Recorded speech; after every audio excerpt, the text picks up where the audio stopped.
નમસ્કાર વિદ્યાર્થી મિત્રો, આપણે એસપીસીટી એટલે કે Sardar Patel coaching and training સેન્ટરના ડિજિટલ પ્લેટફોર્મ ઉપર અત્યારે મળી રહ્યા છે.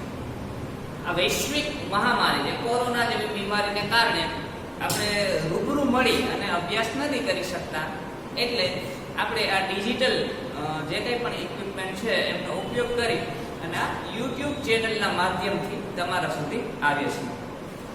આજે આપણે આમ તો ઘણા બધા વિષયોના નિષ્ણાંતો છે અહીંયા આવશે અને સ્પર્ધાત્મક પરીક્ષામાં તમને જેટલા પણ ઉપયોગી વિષય અને વિષયમાં પણ સ્પેસિફિક જે અગત્યના ટોપિક છે એમની ઉપર તમારી સાથે સંવાદ કરશે.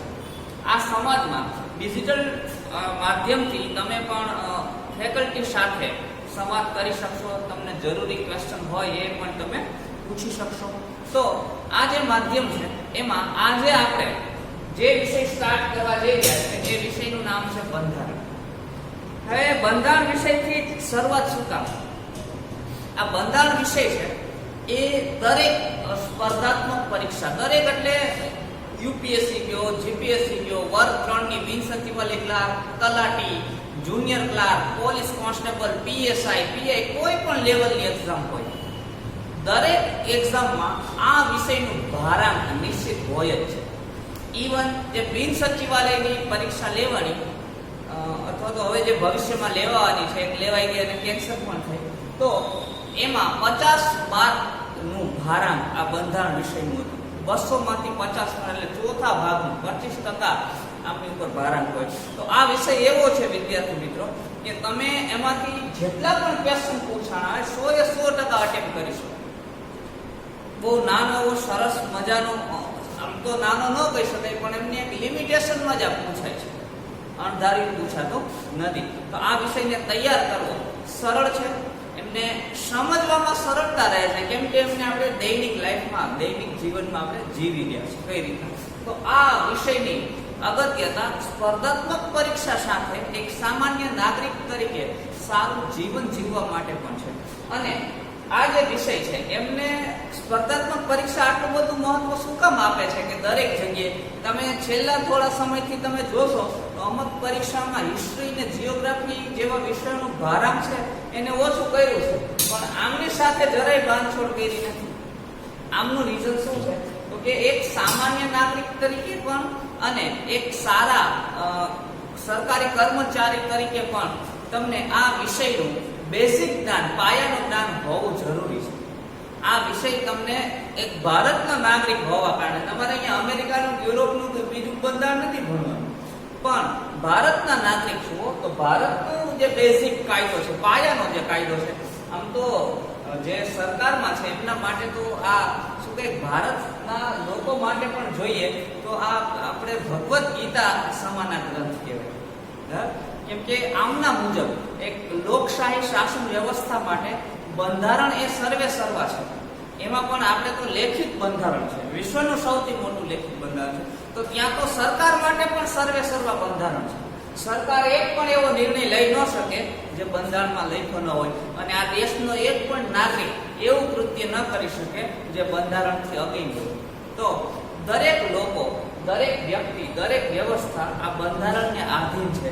એટલા માટે પણ જરૂરી છે કે આપણે દેશના નાગરિક તરીકે અથવા તો જ્યારે આપણે સરકારી કર્મચારી બનવા જઈ રહ્યા છીએ અથવા તો અધિકારી બનવા જઈ રહ્યા છીએ ત્યારે આપણે આ વિષયનું પાયાનું જ્ઞાન હોવું આવશ્યક છે. તો આજે આપણે આ વિષયમાં એટલે કે આ બંધારણ વિષયમાં આજે આપણે કયા ટોપિકની ચર્ચા કરવાના છીએ? તો આપણે જ્યાંથી શરૂઆત કરવાના છે, આપણી જે શુભ શરૂઆત છે એ મૂળભૂત અધિકારથી થવાની છે.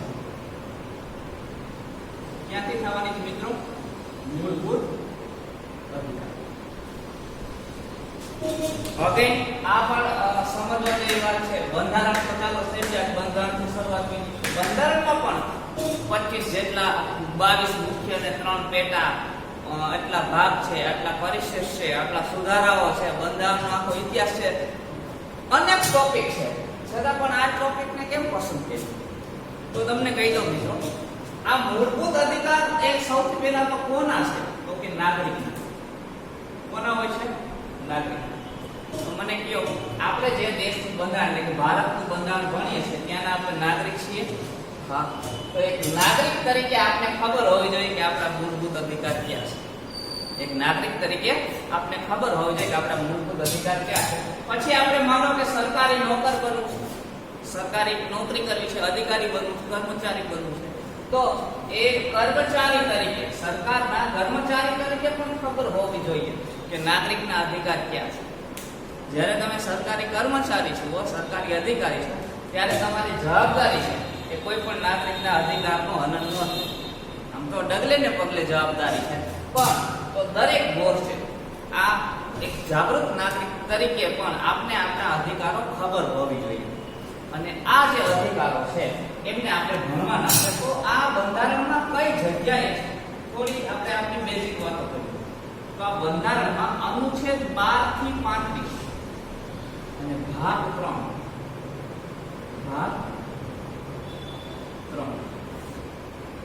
અનુચ્છેદ 12 થી 35 ભાગ 3 માં બંધારણમાં શેની વાત કરવામાં આવી છે? મૂળભૂત અધિકાર. મિત્રો, આ તો બધા સામાન્ય ફેક્ટ છે. તમારે જે ફેક્ટ સમજૂતી છે એ તો આપણે અહીંયાથી જોશું, પણ આપણી પરીક્ષામાં જે આવવાના છે એ ફેક્ટ આવવાના છે, સીધા તથ્યો આવવાના છે, જેને તમારે ગોખવાના જ છે. ઘણી બધી પુસ્તકોમાં પણ તમે મટીરીયલમાં પણ વાંચતા હશો, અહીંયા પણ આપણે લખશું. આપણે જ્યારે ભણીએ છીએ ત્યારે તમારે એક નોટ અને પેન લઈને બેસવાનું છે. તમને જે અનુકૂળ લાગે, તમને એવું લાગે કે આઈએમપી છે, હું પણ અહીંયાથી કહું કે આઈએમપી છે, એને તમારે નોટ ડાઉન કરવાનું છે. બીજી જે કંઈ પણ આપણે સમજૂતી મેળવીએ એ તમે સમજશો એટલે તમને યાદ રહી જશે. પણ આ જે ફેક્ટ છે, તથ્ય છે, જે મોસ્ટ આઈએમપી તથ્ય આપણે જેમને કહીએ, એ તમારે નોટ ડાઉન કરવાના છે. એને તમારે ફરીથી વાંચવા પડશે.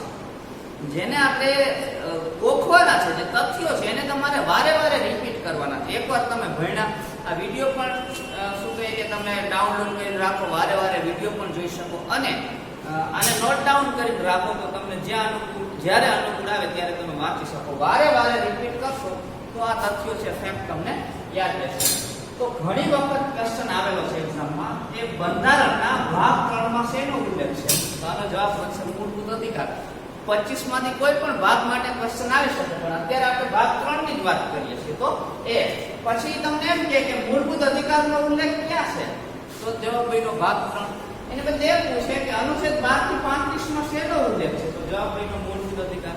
અથવા તો એમ પૂછે કે મૂળભૂત અધિકારનો ઉલ્લેખ ક્યાંથી ક્યાં અનુચ્છેદ સુધી છે? તો પણ તમારો જવાબ એનો 12 થી 35. તો કોઈ પણ રીતના ક્યારેક તમને આ બાજુ બધા ભાગના નામ આપે, આ બાજુ એના ક્રમ આપે, તો તમારે જોડવા પડે. તો કોઈ પણ રીતના ક્વેશ્ચન આવી શકે, તમારે આપણે યાદ રાખવાનું છે. મૂળભૂત અધિકાર ભાગ 3 અનુચ્છેદ 12 થી 35. આખા ટોપિકનું નામ જ તમારે આ રીતના યાદ રાખવાનું. મૂળભૂત અધિકાર ભાગ 3 અનુચ્છેદ 12 થી 35. હવે આપણે જ્યારે કોઈ પણ ટોપિક ભણીએ છીએ, તો આપણે એમના ઐતિહાસિક બેકગ્રાઉન્ડ ઉપર જવું પડે. જ્યાં સુધી તમે ઇતિહાસમાં એમના બેકગ્રાઉન્ડ વિશે, એમની એ એક્ઝેક્ટ જગ્યાએ ત્યાં શું કામ આવ્યા એમના વિશે જાણતા નથી, ત્યાં સુધી તમને આમના વિશે, આમનું જે મહત્વ છે એ ખબર પડશે નહીં. તો આપણે થોડાક ઐતિહાસિક બેકગ્રાઉન્ડ ઉપર પણ ચર્ચા કરીએ.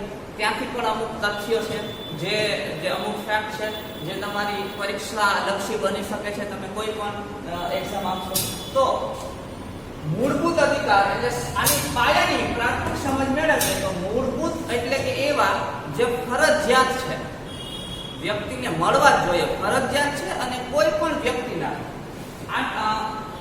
3 ડાયમેન્શન એટલે કે બધા સંપૂર્ણ વિકાસ માટે, સંપૂર્ણ વિકાસ જ્યારે હું એમ કહું એટલે કે બૌદ્ધિક વિકાસ, સામાજિક વિકાસ, રાજકીય વિકાસ, આર્થિક વિકાસ,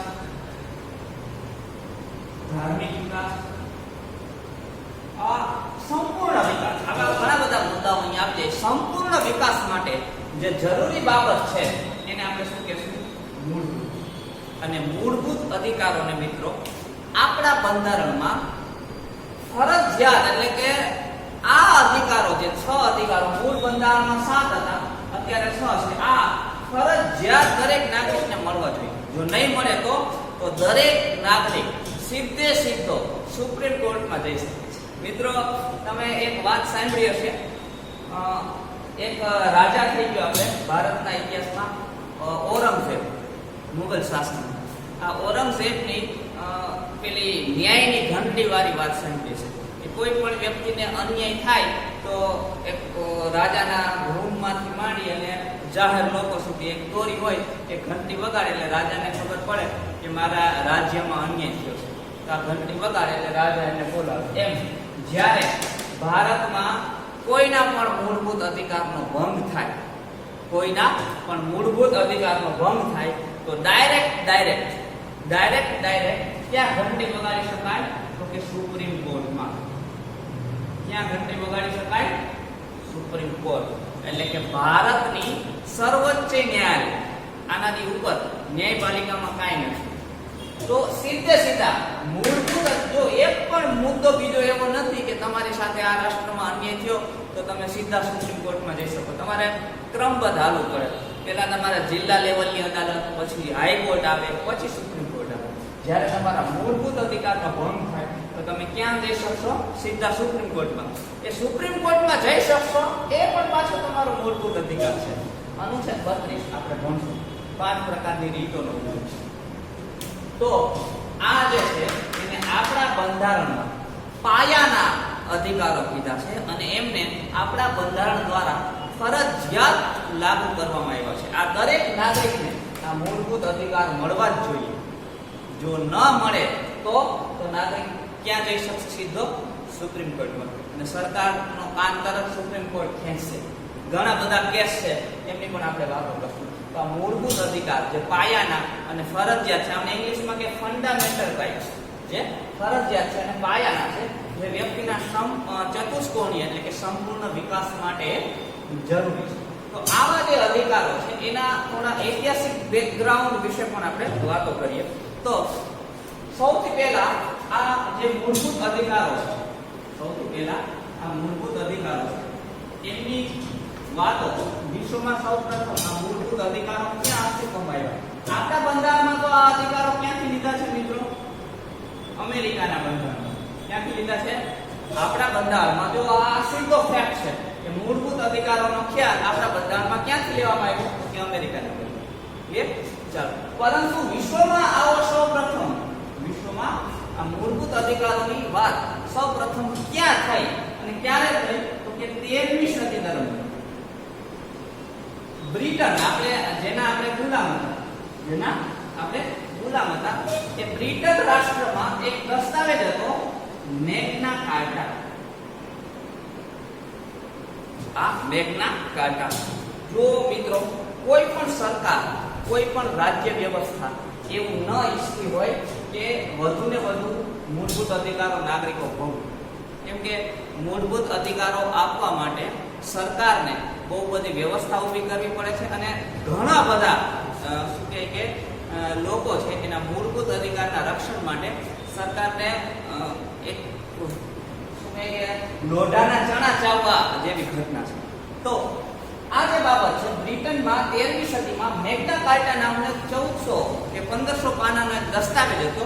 આ દસ્તાવેજની વચ્ચે એ રાજાના પ્રધાને શું કહ્યું?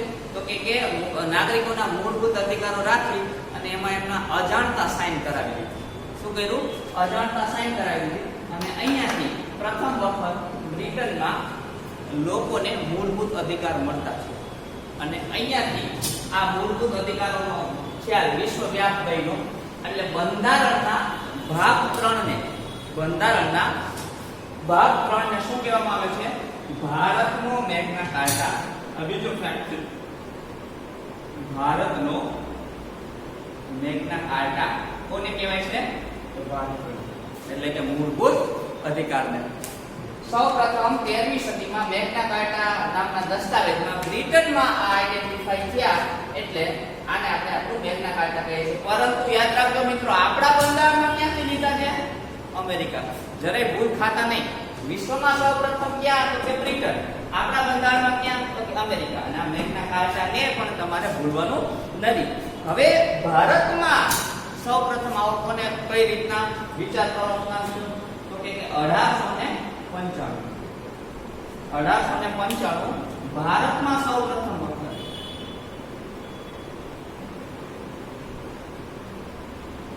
મૂળભૂત અધિકારોની માંગ કરવામાં આવી. કોણ? તો કે એ સમયમાં જેટલા પણ લોકો, જો 1895 એટલે કે ફ્રીડમ સ્ટ્રગલ,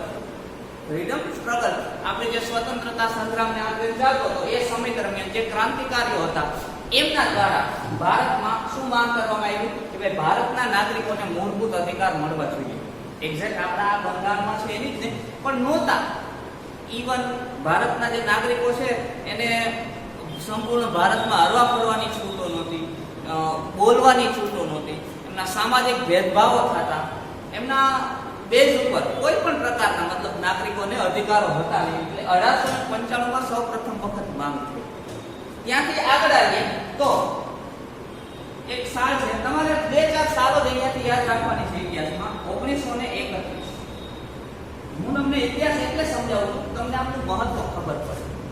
કદાચ માનો કે અહીંયાથી પ્રશ્ન ન પણ આવ્યો અથવા તો આ બધા મુદ્દાઓ તમારા ઇતિહાસમાં ભણવામાં આવે, પરંતુ જ્યારે હું આપણું બેકગ્રાઉન્ડ બાંધું છું ત્યારે થોડી તમારી સાથે ચર્ચા થાય. તો 1931માં શું ઘટના બની?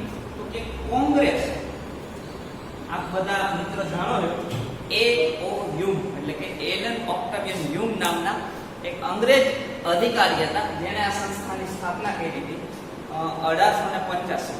આ સંસ્થાએ આગળ પછીથી આપણા ભારતની જે સ્વતંત્રતા ચળવળ હતી એમાં સૌથી અગત્યનો ભાગ ભજવ્યો છે.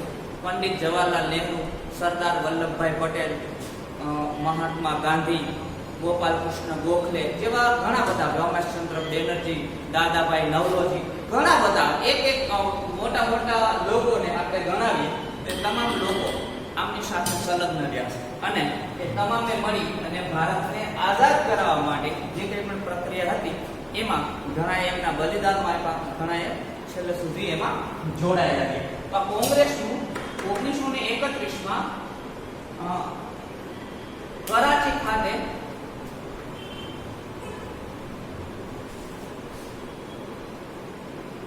એક અધિવેશન ભરાયું. આ અધિવેશનના અધ્યક્ષ કોણ હતા મિત્રો?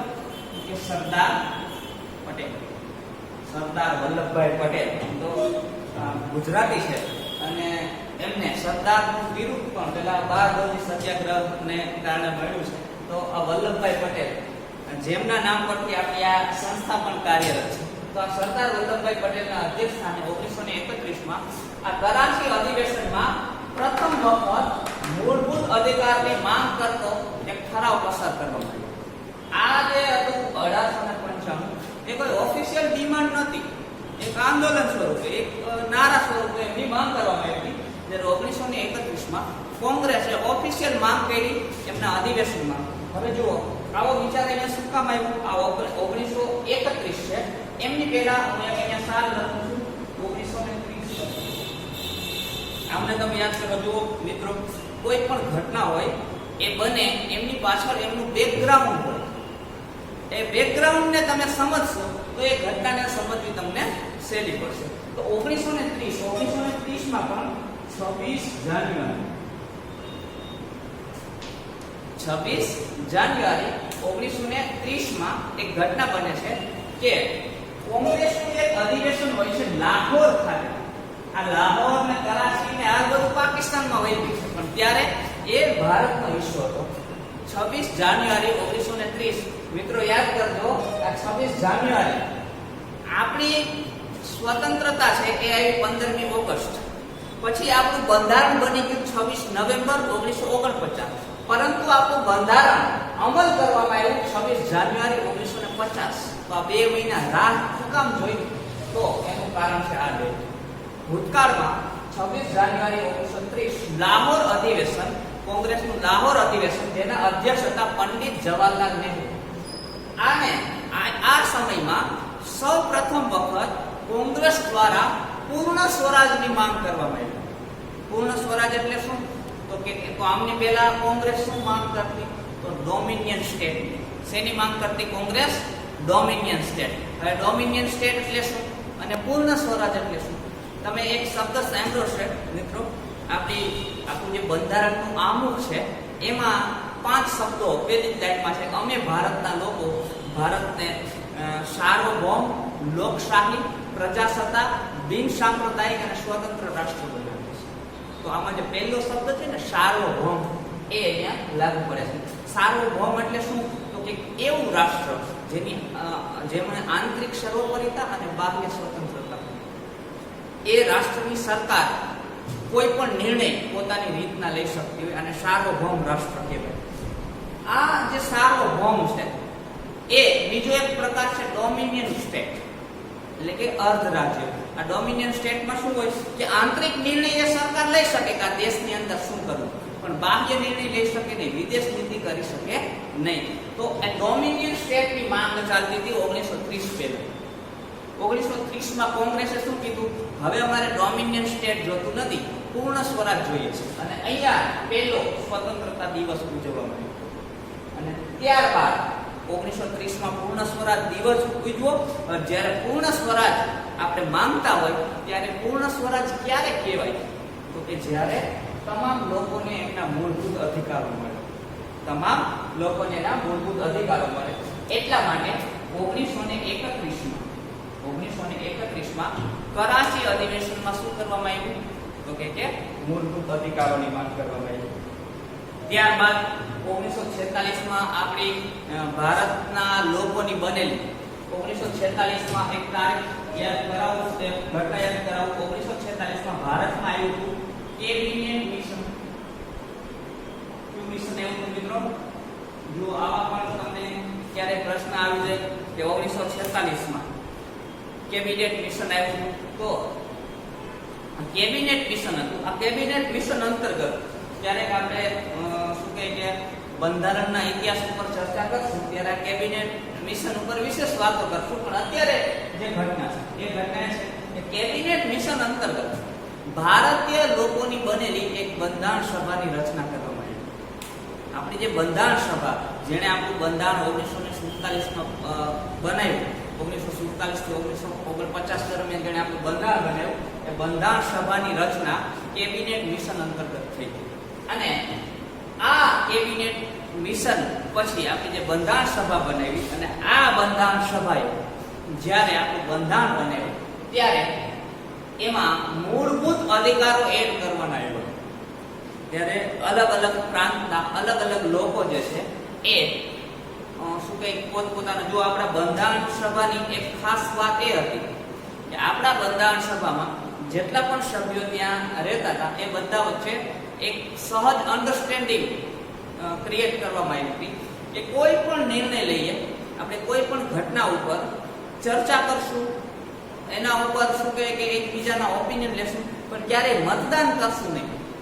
બંધારણમાં જેટલી પણ બાબતો સમાવવામાં આવી છે એ બંધારણ સભામાં મતદાન પ્રક્રિયાથી કામ થયું નથી. શું કઈ રીતના કામ થયું છે કે સર્વસંમતિ.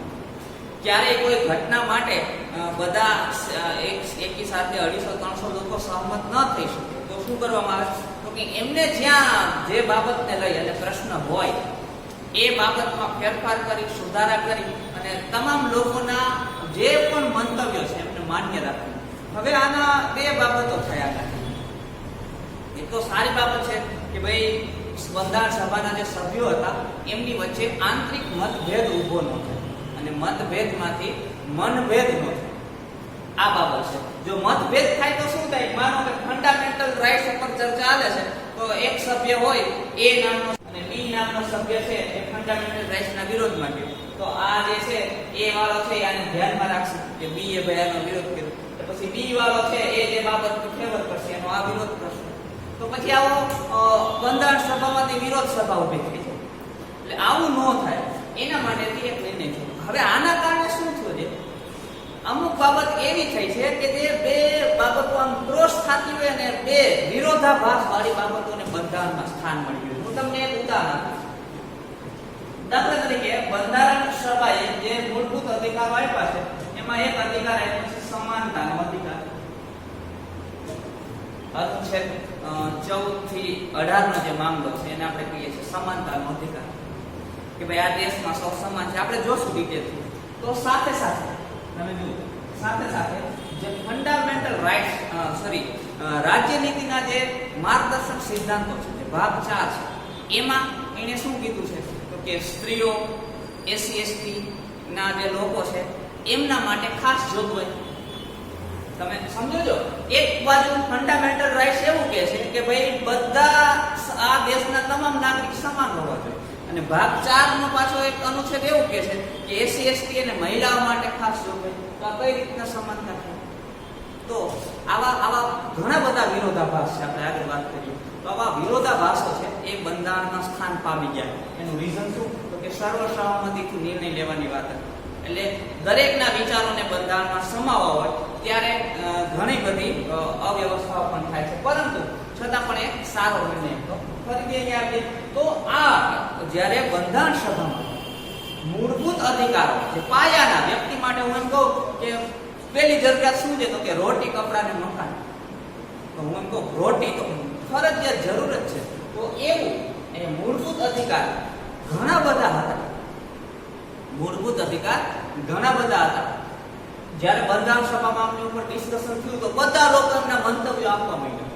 તો લગભગ એવું કહેવાય છે કે 200 થી 250 મેટર એવી આવી જેને મૂળભૂત અધિકારમાં સમાવવા માટે સજેશન, પણ કોઈ પણ રાષ્ટ્ર આટલા બધા મૂળભૂત અધિકાર આપી શકતા નથી. આ મૂળભૂત અધિકાર માટે એક સમિતિ બનાવવામાં આવી, જેના અધ્યક્ષ કોણ હતા? સરદાર વલ્લભભાઈ પટેલ. શું કામ એમને અધ્યક્ષ રાખવામાં આવ્યા હતા? એમના જ અધ્યક્ષ સ્થાને એમની પ્રથમ વખત માંગ થઈ. આ સમિતિમાં રાજકુમારી અમૃત કૌર પણ હતા.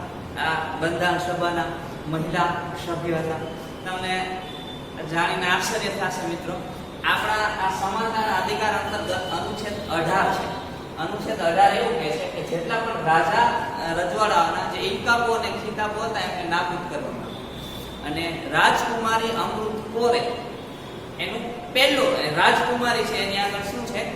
એક ઇલકાબ છે, એક ખિતાબ છે. એક ખિતાબ અને ત્યાં ત્યાગ કર્યો. પછી એમને અમૃત કૌર તરીકે સંબોધન કરવામાં આવતા. તો આવા મહાન લોકો બંધારણ સભામાં સ્થાન પામ્યા. તો એની ઈચ્છા હતી કે ભાઈ મહિલાઓ માટે એમને લગ્ન કરવાની, એમને શિક્ષણ મેળવવાની, જે એમના પસંદગીના સ્થાન ઉપર એમના લગ્ન થાય એવા મૂળભૂત અધિકારો આપવાની એને ડિમાન્ડ કરી. તો દરેક લોકોએ, મારો કહેવાનો મતલબ છે દરેક લોકોએ અને ઘણા બધા પોતાના મંતવ્યો આપ્યા, એમના અધિકારો વિશે એને વાતો કરી. પણ અંતે સર્વસંમતિથી મૂળ બંધારણમાં 7 બાબતો એવી હતી જેમને મૂળભૂત અધિકાર તરીકે સમાવવામાં આવી. પછી 1944માં 1978માં 44માં બંધારણીય સુધારા દ્વારા સંપત્તિનો જે અધિકાર છે એ હટી ગયો. એટલે હવે કેટલા અધિકાર ત્યાં 6. તો બંધારણ સભામાં ઘણી બધી ચર્ચા વિચારણા અને અંતે શું મળ્યું? તો એક નાગરિકોને એમના મૂળભૂત અધિકારો મળ્યા. હવે આ મૂળભૂત અધિકારોની જરૂર શું છે? સરકાર માટે આટલા બધા પ્રોબ્લેમેટિક છે, સરકારને એટલું બધું પેલું કરવું પડે, તો એની શું જરૂર છે? પણ મૂળભૂત અધિકારોનું મહત્વ શું છે સમજો. આપણે જે સ્વતંત્રતા ચળવળ હતી, આપણો તો આખો ઇતિહાસ વાંચો એટલે અત્યારે ધાર્મિક વિભાજનો ભેરો પડ્યો. કોઈ કે સ્વતંત્રતા ચળવળમાં હિન્દુ લડ્યા, કોઈ કે બ્રાહ્મણો લડ્યા, કોઈ કે દલિત લડ્યા, કોઈ કે જૈન લડ્યા, કોઈ કે ઓલા લડ્યા, કોઈ કે મુસ્લિમ લડ્યા. પણ નહીં, સ્વતંત્રતા ચળવળમાં કોણ હતા? તો કે કોઈ પુરુષો હતા. પુરુષોમાં પણ તો બાળકો હતા, વૃદ્ધો હતા, યુવાનો હતા, મહિલાઓ હતી. પછી તો કે ભાઈ આગળ એમ પણ જોઈએ કે માનો કે દલિત હતા, એટલે કે ગરીબ હતા, અમીર હતા, આદિવાસી હતા, દલિત હતા, બધા મતલબ હું અહીંયા જે વિભાજન કહું છું એ વ્યક્તિ વાત કરું છું. તો આ એવો વર્ગ છે જે શોષિત હતા, પોષિત હતા, જમીનદારો હતા, મજૂરો હતા, બધા વર્ગ. આ તમામ વર્ગ હવે જ્યારે આ તમામ લોકો સ્વતંત્રતા ચળવળમાં પોતાના બલિદાન આપવા માટે તૈયાર થયા ત્યારે એની ઈચ્છા શું હતી કે ભારત સ્વતંત્ર થાય.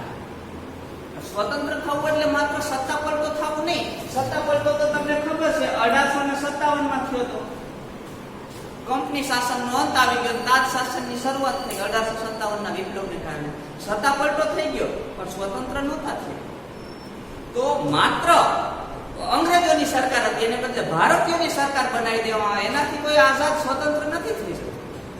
આ તમામને એમનો ચતુષ્કોણીય વિકાસ કરવાનું તક મળવી જોઈએ, આમનો વ્યક્તિગત વિકાસ થવો જોઈએ, એવું એન્વાયરમેન્ટ આ રાષ્ટ્રમાં ઊભું કરવું પડે. આ બાળકો છે એમને શિક્ષણના રાઇટ્સ મળે, વૃદ્ધો છે તો એમને સુરક્ષાની ગેરંટી મળે, યુવાનો છે તો એમના માટે એક આર્થિક વાતાવરણ ઊભું થાય કે એમનો વિકાસ કરી શકે, મહિલાઓ છે એમને શિક્ષણ, એમને આર્થિક જવાબદારી આ બધું મળે. ચાર દિવાલોની બહાર આવે. આપણા દેશની 49% વસ્તી ઘરની અંદર પૂરાઈને રહી ગઈ છે. તમે કલ્પના કરો તો ગરીબ હતા એ શું કહે કે એમને રોજગાર મળે, આર્થિક વિકાસ કરવાની તક મળે. અમીર હતા એમની સંપત્તિ કે જે કંઈ પણ વ્યવસ્થા છે સિક્યોર રહે. આદિવાસી હતા એમનો વિકાસ થાય. દલિત એક વર્ગ એવો હતો જેમનું હજારો વર્ષથી શોષણ થયું, એમની ઉન્નતિ થાય. તો આ બધું થાય તો એમને એમની સ્વતંત્રતા મળી ગઈ. સ્વતંત્રતા એટલે માત્ર સત્તા પલટું નથી. તો આ બધું ક્યારે થશે? એના માટે જરૂરી છે કે આ તમામ માટે મૂળભૂત અધિકાર હોય. તો અનેક મૂળભૂત અધિકાર હોઈ શકે. બંધારણ સભામાં બહુ ચર્ચા વિચારણા થઈ. અંતે જે મૂળભૂત અધિકાર, જે અધિકારો હતા, જરૂરિયાત બાબત હતી, એમને બે વિભાગમાં વિભાજિત કરી નાખવામાં આવ્યું. એક વિભાજન એટલે ભાગ 3 માં જેને મૂળભૂત અધિકાર કીધા, અને બીજું વિભાજન એટલે કે ભાગ 4 માં જેને રાજ્ય નીતિના માર્ગદર્શક સિદ્ધાંતો, કે ભાઈ રાજ્ય પ્રયત્ન કરશે કે ગરીબ વર્ગને શું કહે કે એની ઉન્નતિ થાય, મહિલાઓને શિક્ષણ મળે, મહિલાઓનું આરોગ્ય સુધરે, દલિતો છે એમને ખાસ જોગવાઈઓ મળે, બાળકો અને પુરુષો દરેક વર્ગનો વિકાસ થાય. એવી આપણે એમની પણ જ્યારે મોકો મળશે ત્યારે આ બીપીએસપી ઉપર પણ વિસ્તારથી વાતો કરશું. પરંતુ ભાગ 3 ને ફરજિયાત કરવામાં આવ્યો, જ્યારે ભાગ 4 ને ફરજિયાત કરવામાં આવ્યો નથી. એટલે ભાગ 4 ને તમે ન્યાયપાલિકામાં પડકારી શકતા નથી. તો જે અગત્યની હતી, જે અત્યારે પ્રાયોરિટી બેઝ હતી, એવી બાબતોને ક્યાં સમાવવામાં આવી? ભાગ 3 માં. અને અનુચ્છેદ 12 થી 35. તો અનુચ્છેદ 12 થી 35 ભાગ 3 મૂળભૂત અધિકાર અંતર્ગત આ મૂળભૂત અધિકારો ફરીથી તમને કહી દઉં છું મિત્રો કે ફરજિયાત સુપ્રીમ કોર્ટ દ્વારા આમને લાગુ કરવામાં આવે છે. કોઈ પણ વ્યક્તિના મૂળભૂત અધિકારનો ભંગ થાય તો વ્યક્તિ તરત સુપ્રીમ કોર્ટમાં જઈ શકે છે અને એમના અધિકારોને સુરક્ષિત કરી શકે છે. તો આ આમનું થોડું બેકગ્રાઉન્ડ હતું, થોડી બેઝિક વ્યવસ્થાઓ હતી. આમને આપણે શું કહીએ, હવે એક એક અનુચ્છેદ અને એમની વાતોની આગળ આપણે ડિટેલથી ચર્ચા કરીએ. તો તમને આ ઓલ ઓવર આખો ખ્યાલ આવ્યો હશે કે આ બંધારણના જે ભાગ 3 માં મૂળભૂત અધિકાર છે એનું બેકગ્રાઉન્ડ શું છે. માનો કે આ બેકગ્રાઉન્ડમાંથી ક્વેશ્ચન ન પણ આવે, પરંતુ આપણા માટે થોડું જરૂરી છે. સૌથી વધુ વખત જે આવેલા ક્વેશ્ચન છે એમને હું થોડા અહીંયા અંડરલાઈન કરું છું કે ભાઈ આવા જે ક્વેશ્ચન છે આવેલા છે. પણ જે કંઈ પણ ભૂમિકા છે એમને તમે સમજાશો. હવે આપણે આગળ આ જે મૂળભૂત અધિકારો છે એના અનુચ્છેદો અને કેટલા આપણી પાસે અધિકારો અવેલેબલ છે એમની આપણે આગળ વાતો કરીએ. એમાં કેટલા કેસ થયા હતા.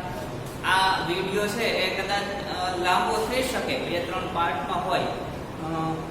તમે ગમે ત્યારે એવું કંટાળો આવે તો તમારી પાસે મોબાઈલ છે, તમારા હાથમાં છે, પુશ કરો, ફ્રેશ થાવ, વળી પાછા બ્રેક લઈ અને પાછા તમે જોઈ શકો છો. પણ આ જે વિડીયો છે એ તમારા માટે એક ગેરંટી છે કે ખૂબ જ માહિતીસભર, ઇન્ફોર્મેટિવ સાબિત થશે.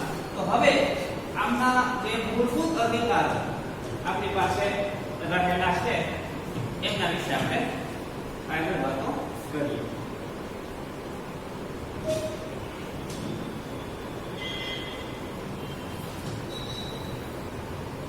જોઈએ આમના પેલા જે બે અનુચ્છેદ છે એમને સમજવા અને એમની પૂર્વ ભૂમિકા ઉપર આપણે વિગતથી ચર્ચા કરીએ. પછી આપણે આપણી પાસે ક્યાં મૂળભૂત અધિકારો છે એમની વિશે આપણે વાતો કરશું. તો તમારે યાદ રાખવાનું છે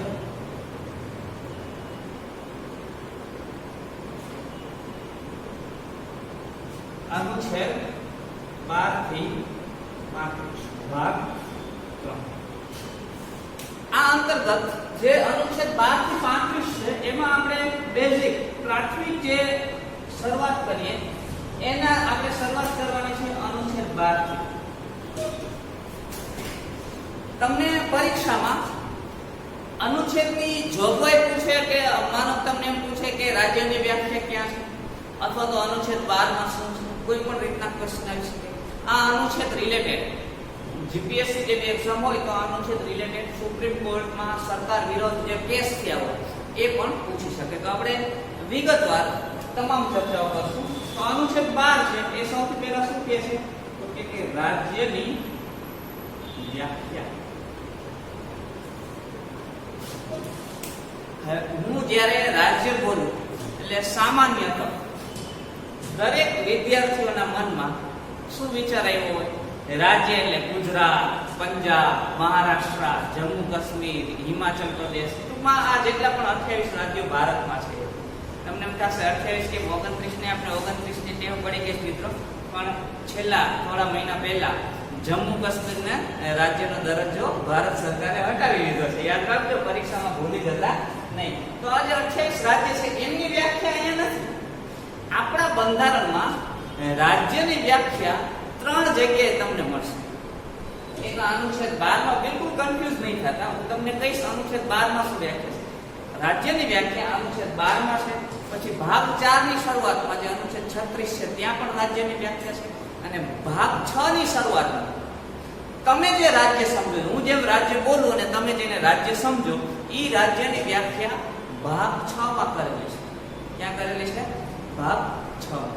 તો અહીંયા જે રાજ્યની વ્યાખ્યા છે એમને આપણે સમજીએ. ઓલી વ્યાખ્યાઓ આપણે જે સમજીશું. તો અહીંયા જે રાજ્યની વ્યાખ્યા શું છે તો કે એ તમામ સંસ્થાઓ, એ તમામ સરકારી સંસ્થાઓ રાજ્ય ગણાશે જેની સાથે વ્યક્તિના મૂળભૂત અધિકારો જોડાયેલા છે. એ તમામ સરકારી સંસ્થાઓ રાજ્ય ગણાશે જેની સાથે વ્યક્તિના મૂળભૂત અધિકારો જોડાયેલા છે. ક્યાં ક્યાં છે? તો સૌથી પહેલા તમે પાયાથી માંડો પંચાયત, પછી ત્યાંથી આગળ જાઓ પંચાયત, પછી ત્રણેય આવી ગઈ, તાલુકા, ગ્રામ, તાલુકા અને જિલ્લા. પછી નગરપાલિકાની તમામ સંસ્થાઓ આવી. ગુજરાત લેવલ ઉપર જાઓ તો વિધાનસભા, પછી કેન્દ્ર લેવલ ઉપર જાઓ તો સંસદ, ત્યાંથી તમે સુપ્રીમ કોર્ટ, બરાબર, આ પછી હાઈકોર્ટ, પાયાની કોર્ટ. ટૂંકમાં આ તો મેં અહીંયા બે ચાર જે મેન છે જ, પણ તમામ સરકારી સંસ્થાઓ જે કાયદાનું પાલન કરે છે, એ પછી કારોબારી છે, ધારાસભા છે કે ન્યાયતંત્ર છે, આ તમામ છે એ અનુચ્છેદ 12 ની રાજ્યની વ્યાખ્યામાં છે. કોઈ સરકારી શાળા છે ને તો એ પણ રાજ્યની વ્યાખ્યા છે.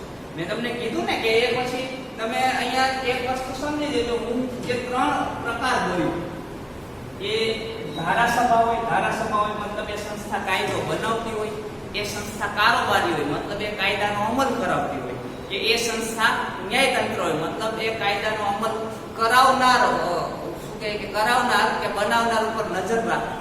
તો આમાં બધા પ્રકારની સંસ્થાઓ આવે. એ તમામ પ્રકારની જે સંસ્થા છે એ અનુચ્છેદ 12 મુજબ રાજ્યની વ્યાખ્યામાં આવે છે. તો આવી ભૂમિકા શું કામ ભાઈ? જો બંધારણ બનાવવા માટે જે લોકો મળ્યા હતા એ મિત્રો સૌથી પહેલો વિશ્વાસ એ રાખજો કે ભારતના સર્વશ્રેષ્ઠ વિદ્વાન વ્યક્તિઓ ત્યાં ભેગા થયા. ઘણા લોકો મજાક મસ્તીમાં બંધારણ સભાને આને તેમ પેલું કહેતા હોય, પણ એ લોકો વિદ્વાનો હતા. આમાંથી એક પણ સંસ્થામાં સરકારી બાકાત થઈ જાય તો તમારા મીન્સ કે આપણા જે મૂળભૂત અધિકારો છે એની ધજ્જા ઉડી જાય. માનો કે આમાં વિધાનસભા ન હોય તો સંસદ છે, વિધાનસભાનો સંસદનો વિધાનસભાનો જે ડિફરન્સ છે કદાચ અત્યારે તમને ન પણ સમજાતો હોય. ભાગ 5 માં આપણે ડિટેલથી જોશું, ભાગ 5, 6 માં કે આ બધું શું છે.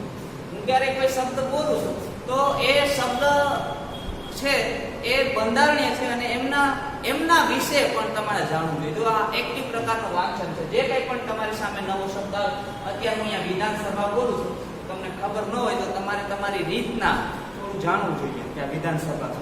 હું વિધાન મંડળ બોલું, વિધાનસભા બોલું, વિધાન પરિષદ બોલું, સંસદ બોલું, લોકસભા બોલું, રાજ્યસભા બોલું, આ તમામના અલગ અલગ મતલબ છે. જ્યારે સમય આવશે ત્યારે એમની વ્યાખ્યાઓ પર પણ વાતો અત્યારે માનો કે આ રાજ્યની વ્યાખ્યા વિધાનસભા ન હોય તો વિધાનસભા તો એવા કાયદા બનાવે ને જે મૂળભૂત અધિકારનો ભંગ કરે છે ને.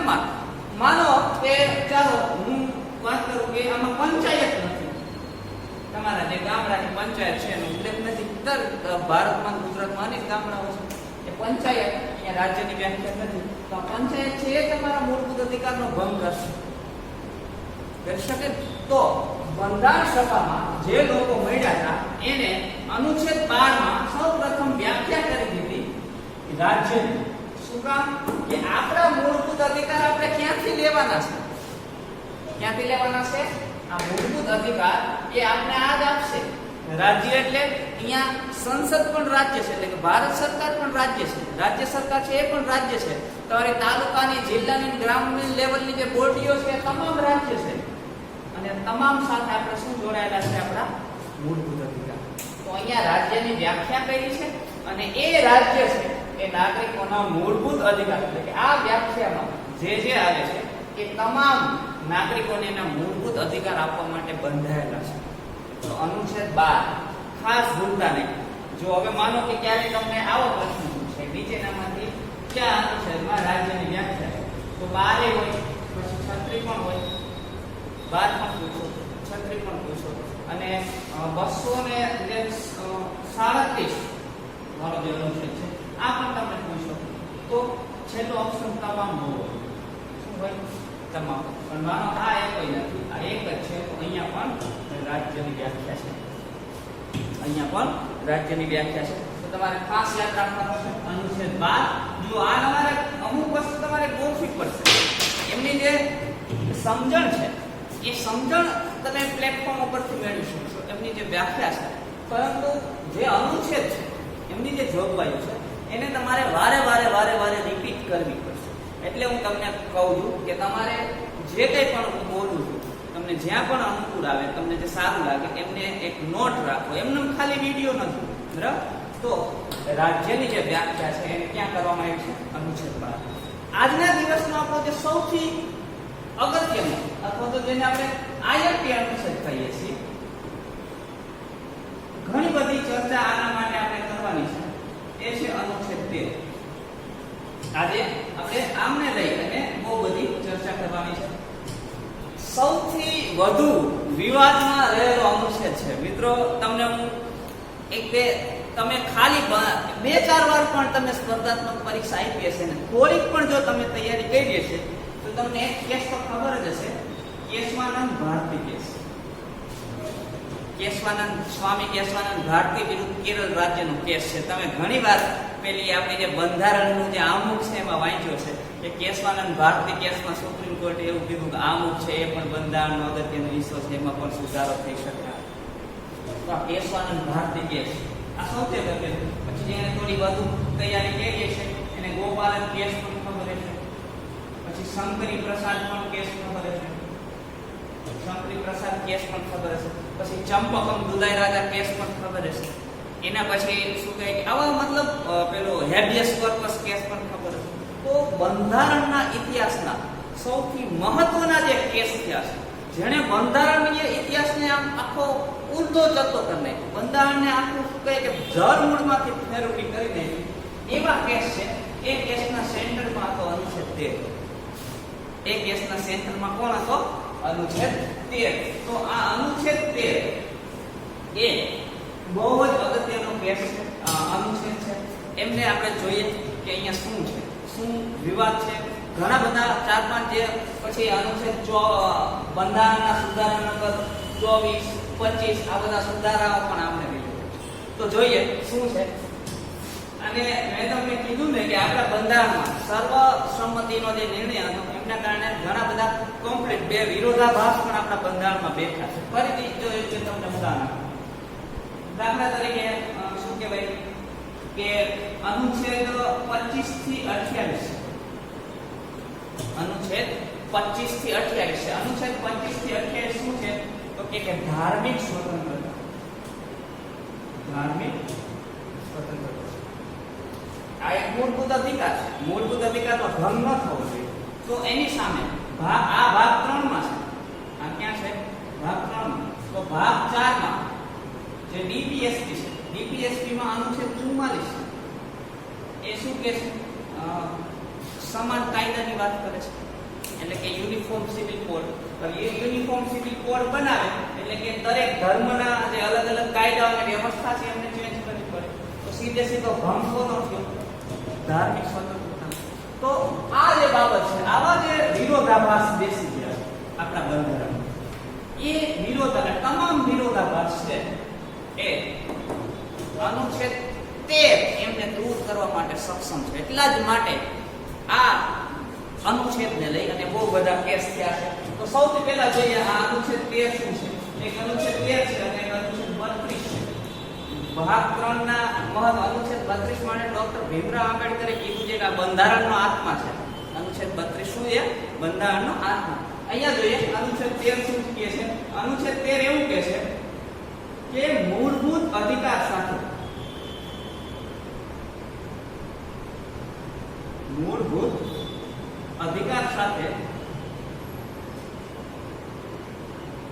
અસંગત હોય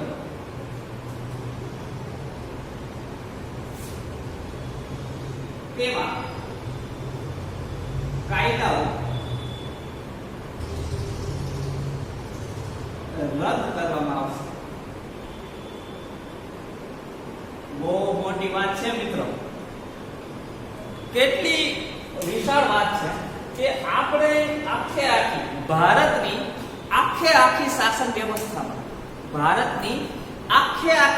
વ્યવસ્થામાં હજારોની સંખ્યામાં કાયદા છે, હજારોની સંખ્યામાં ધાર્મિક વિધિ વિધાનો છે, આખું વિશ્વનું સૌથી મોટું લેખિત બંધારણ છે, બહુ બધું છે કાયદા આ તે.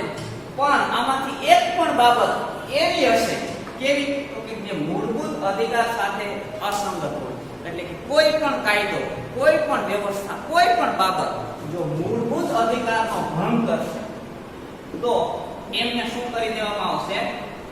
રદ કરી દેવામાં આવશે. આવું કોણ કહે છે? અનુચ્છેદ 13. અને આમને કારણે ભારતની આખી રાજકીય, મિત્રો હું તો ત્યાં સુધી કહીશ કે 1975 માં જે ઇમરજન્સી લાગી ને એના પાયામાં ક્યાંક આ અનુચ્છેદ હતો.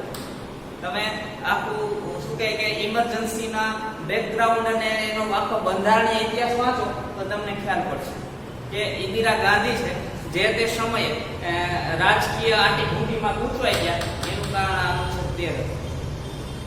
સમય આવશે તો એમની પણ વાતો કરશું, પણ અત્યારે આ અનુચ્છેદ 13 હવે આમના રિલેટેડ થોડી ઘટનાઓ જોઈએ. હવે જુઓ આ અનુચ્છેદ, હવે મૂળભૂત અધિકાર. હવે મેં તમને પાછળ આપણે થોડી વાર પહેલા ચર્ચા કરી કે આ મૂળભૂત અધિકાર શેના માટે છે?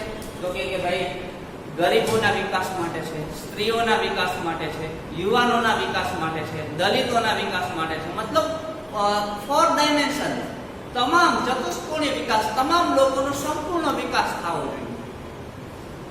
અને એના માટે આ મૂળભૂત અધિકાર ભૂમિકા 1950 માં જેવું બંધારણ લાગુ થયું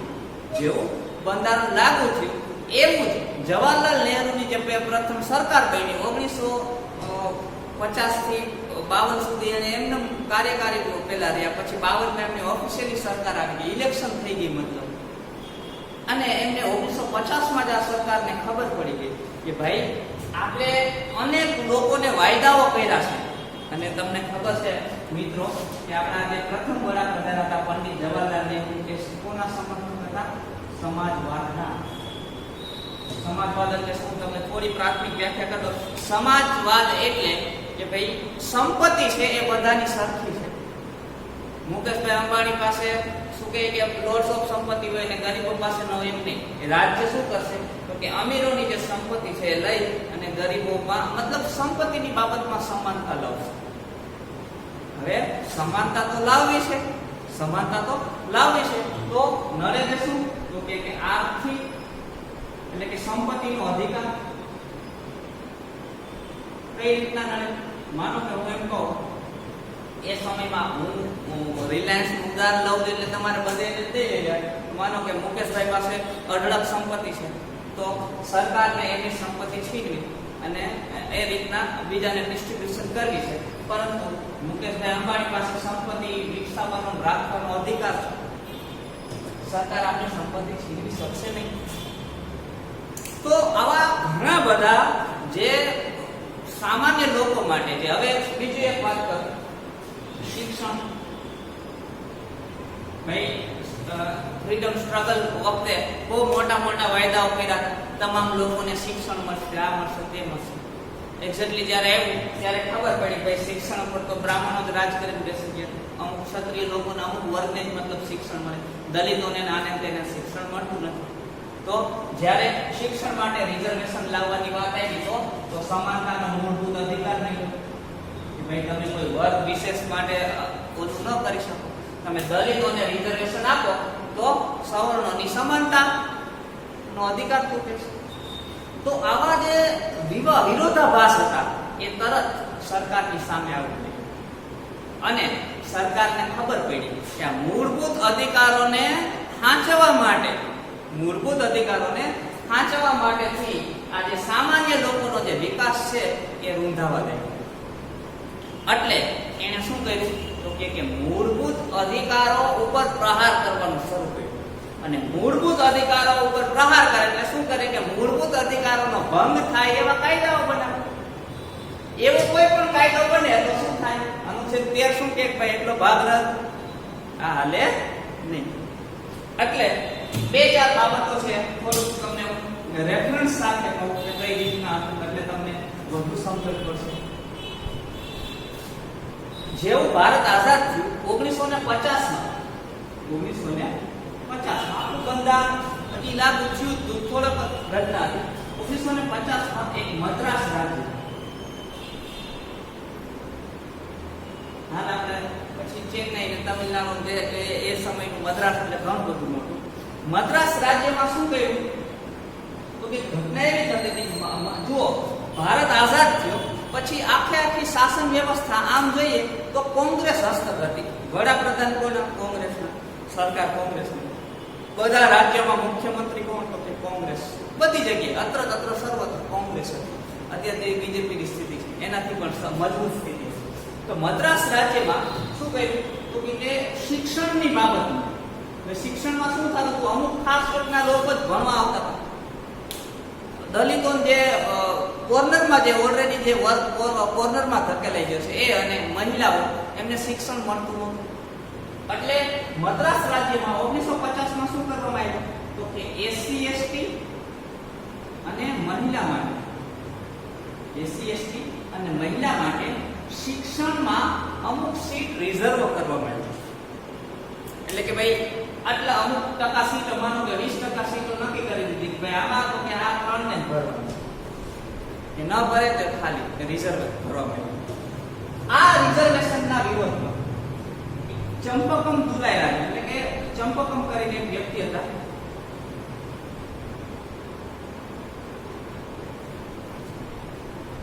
એને સુપ્રીમ કોર્ટમાં કેસ કર્યો. હવે યાદ કરો મિત્રો, સીધો શું કામ સુપ્રીમ કોર્ટમાં? હાઈકોર્ટ શું કામ નહીં, સીધી સુપ્રીમ કોર્ટ? તો કે એને મૂળભૂત અધિકારનો ભંગ કીધો. એને શું કીધું ભાઈ તમે એસસી એસટી અને મહિલાઓને જો તમે શિક્ષણમાં એની સીટો રિઝર્વ રાખો તો એ બીજો જે સવર્ણ વર્ગ છે એમના સમાનતાનો અધિકારનો ભંગ છે. સમાનતાનો અધિકાર અનુચ્છેદ 14 થી લઈ અને 18 માં છે.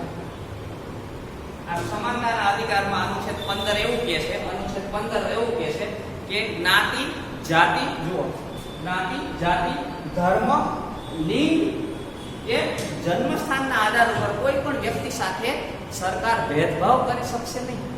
તો અહીંયા તો ચોખ્ખો ભેદભાવ છે. હવે એક રીતના જોઈએ તો આ જરૂરી પણ છે. એસસી એસટી ના લોકો અને મહિલાઓ શાળાએ આવે ખૂબ જરૂરી છે એક શું કહે કે સમાજની ઉન્નતિ માટે. પરંતુ ચંપકમ દુલાઈ રાજા કરીને એક વ્યક્તિ છે સુપ્રીમ કોર્ટમાં ગયા, એટલે કે આ રિઝર્વેશનને મૂળભૂત અધિકારના ભંગ બદલ સુપ્રીમ કોર્ટમાં પડકાર્યું. સુપ્રીમ કોર્ટમાં મામલો આવ્યો. સુપ્રીમ કોર્ટ છે એ બંધારણની સંરક્ષણ સંસ્થા છે. એને તરત શું કીધું કે ભાઈ ચંપકમ દુલાઈ રાજા એક વાત બરાબર છે કે આ સામાજિક સુધારણાનું કામ છે, આ સામાજિક સુધારણા છે, પરંતુ મૂળભૂત અધિકારથી વિશેષ કોઈ નથી. અમારા માટે તો બંધારણમાં લખ્યું છે સર્વે સર્વ છે અને બંધારણના અનુચ્છેદ તેને કીધું છે કે મૂળભૂત અધિકારનો ભંગ થવો જોઈએ નહીં. જો થાય તો તો એમને રદ કરવામાં આવે. તો આ કેસમાં સુપ્રીમ કોર્ટે શું ચુકાદો આપ્યો?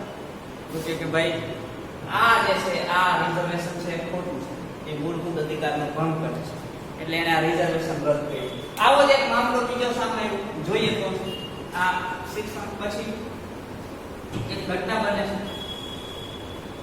જમીનદારી પ્રથા એ સમયમાં લાગુ હોય છે. જમીનદારી પ્રથામાં શું હોય કે એક વ્યક્તિ પાસે વિસ્તારની તમામ જમીનનો રાઈટ છે, અધિકાર હોય. પછી એ શું કરે, ત્યાં માણસો પાસે કામ કરાવે ને એના કે એમનું શોષણ થાય એક રીતના, જે સામાન્ય માણસો. આ જમીનદારી પ્રથા છે એ સામાન્ય જે મજૂર વર્ગ હતો એમનું ખૂબ પ્રમાણમાં શોષણ કરતો. હવે તો કે એમના શોષણને દૂર કરવા જરૂરી શું છે? તો કે આ જમીનદારો પાસેથી જમીન લઈ અને સામાન્ય એટલે બધી ન લઈને પણ એમને જેટલી એમના નિભાવ માટે જરૂરી છે એનાથી વધુ જે છે એ લઈ અને સામાન્ય વર્ગને આપવામાં આવે. પરંતુ ખાતું સમજો કે આ જમીનદારો છે એમની પાસેથી સરકાર કોઈ પણ પ્રકારની જમીન, તો એ સમય અનુચ્છેદ 31 માં હવે નથી આ, પણ એ સમયે અનુચ્છેદ 31 માં એક મૂળ